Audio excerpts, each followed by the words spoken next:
Hello and welcome to another edition of Coach's Corner, our weekly conversation with Caitlin Coachella, the head women's soccer coach here at the University of Albany. And Coach, first of all, welcome back. This is the first time that we've done this year. Obviously, you took some leave for a more important priority at home. Let's just start there. We'll keep it light. How is everything? You had a baby boy. Talk to us just about the whole experience and what it's like being back. Well, it's definitely been crazy having a baby in conference and in season, but you know, I wouldn't trade it for the world. It's been wonderful. The team's really got behind me and been supportive of traveling, seeing the baby. So it's been a really good experience. And you know, for me, family's always first. But obviously, I love my job, and I'm super excited to be back. And only a few short weeks, so it's been great. And I know how much you love to coach and coach this team in particular. And you have to then split. You know, you're home, but you want to be there. Maybe when you're here, you want to be home. And how did you handle that? Absolutely. Definitely a conflict of interest in my own mind, and had to sort through that in the first couple weeks.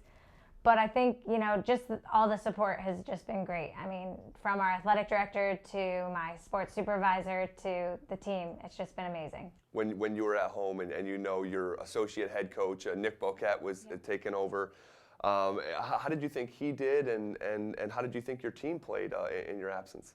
Well, you know, Nick and I have known each other for about 15 years now, and I think at this point we pretty much can finish each other's sentences, and the message to the team has always been consistent and always been the same message, whether it's coming from him or coming from me. So I felt very comfortable with him in charge, and I think he did a phenomenal job, and I'm very happy that we can work side by side and kind of collaborate now.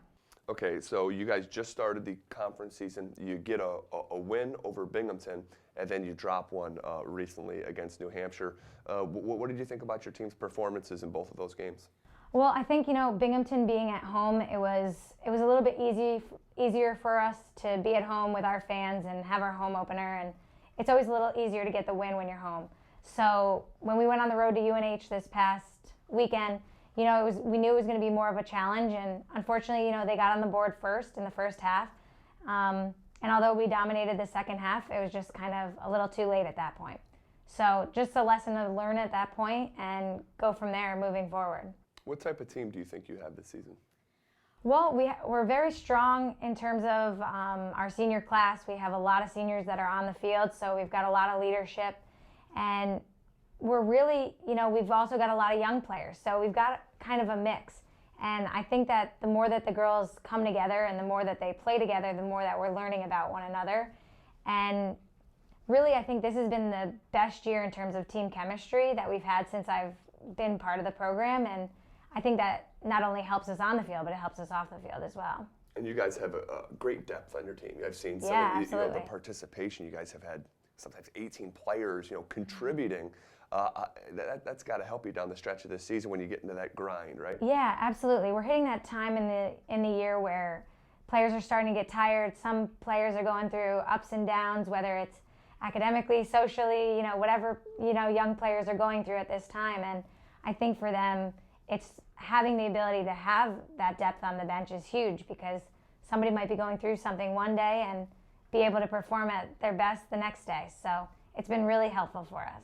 All right, right around the corner, you have Stony Brook, and obviously that's a rivalry inherently with Albany and Stony Brook, but you also have a handful of players that are from the Long Island area, right? Yeah. So there's a lot going on, and also you guys are right there in the middle of the pack that, you know, sort of in flux. You get a win, you could propel yourself. You get a lose, you put yourself in a little bit of a hole. Talk about how important this game is. I think that the girls are going to get up for this game, and it's not going to take much from, you know, the coaching staff to get them up for it, especially having some natives of Long Island. They get really excited about going down there. We also have a bye after we play Stony Brook, so really they know they've got to go into that match strong. They've got to play hard on the road, and we've got to get a win to propel us forward.